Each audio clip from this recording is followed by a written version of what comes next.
Бейік Ватан соғышы елларында Қозан қоймасы саклану объекті болса, бүгінгі күндә ул шул замандағы халыкның бердәмлек билгесе булып тора. Менә хәзерге вакытта без Улы Кайбышта игътибар итсәк, менә бу Қозан қоймасы, аның озынлыгы 300 километрдан артык.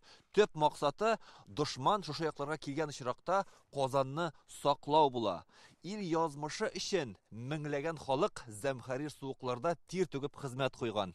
Менә шул күренешләр хәзерге заманда да һич кенә дә онытылырга тиеш түгел. Менә бу картага нигезләнсәк, бу безнең инде күрә алабыз.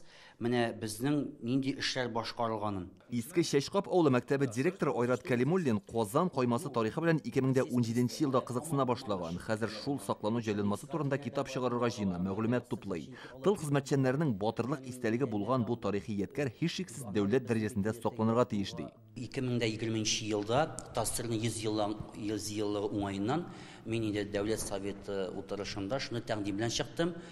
Безнең бу Қозан каймасының тарихи урыннарын инде дәүләтнең карамагына кертергә. 40-50 градус салкын. 2 кат бишмәт киртәләр. 2 кат бияле киртәләр. Китәбез тегендә окоп казырга. Қозан қоймасы тарихы тирәнтен өйрәнелмәгән. Төп чыганак ул да булса шул окопларны казучылар. Аларның берсе Әминә Габидуллина. Ак әби Иске Шәшкап авылында гомер итә. 1941 елда окоп казаганда аңа нибары 13 яшь булган. Әнисе күкрәк баласы белән бара алмаганга кеше саны тулсын дип шәл белән урап кечкенә Әминәне басуга чыгарып җибәргәннәр. Кәйләләр белән, лумнар белән шулкап. Шуны атып, иш менә шуны иштеңә шикелле 3 метр кисеп, пешеп шулай казыдылар инде окопны. Окопны хатын-кызлар өлкәннәр казыган, ә ир-егетләр фронтта техника турында сүз дә юк. Бары тик кул хезмәте. 280 мең кеше җарга кирәк була. Кайбыш районыннан гына 38 мең кеше катнашкан. Ярыйла бу якларга хәрбиләр килеп туң җирен шартлатырга ярдәм иткәннәр. Тып кулланылган материал саперлар ул булган безнең тротил.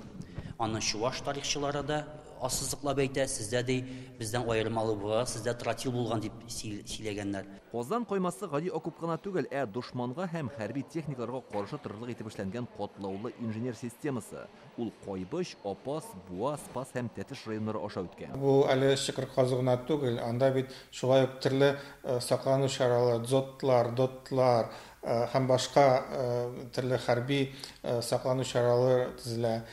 Бу инде искиткеч зур хезмәт. Бейік Ватан сугышы башлангач, Мәскәү янында дошманның көчле һөҗүмнәреннән соң илдә саклану чаралары төзергә дигән карар кабул ителә. Шул чордагы дәүләт иминлеге халык комиссариаты башлыгы Лаврентий Берия 10 урында корылма ясарга дигән фәрман чыгарган. Шуларның 5се Тастырга туры килә.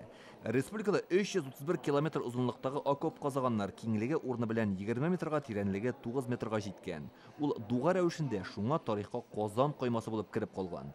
Быел аның берлешен мәдәни мирас объектлары реестрына кертергә җыеналар. Казанского вода или части Казанского вода. Хәзер без финиш сызыгында дәүләт дәрәҗәсендәге тарихи мәдәни тикшерү үткәрү өчен документлар әзерлибез. Архивта эзләнергә кирәк. Иң беренче чиратта безне кадастр документы кызыксындыра. Сакланачак объектның төгәл итеп шикләрен билгеләү зарур. Яз җитеп карлар эргәч, ул урыннарда фәнни тикшеренү эшләре башланачак. Қозан қоймасы тарихи урын буларак реестрга кертелергә тиеш. Беренче этапта Кайбыш районындагы 10 километр участокны дәүләт карамагына алырга җыеналар. Кайбыш районыннан Илдар Сафиуллин, Наил Абдуллин, Рамзил Гарипов, Яңа Гасыр каналы.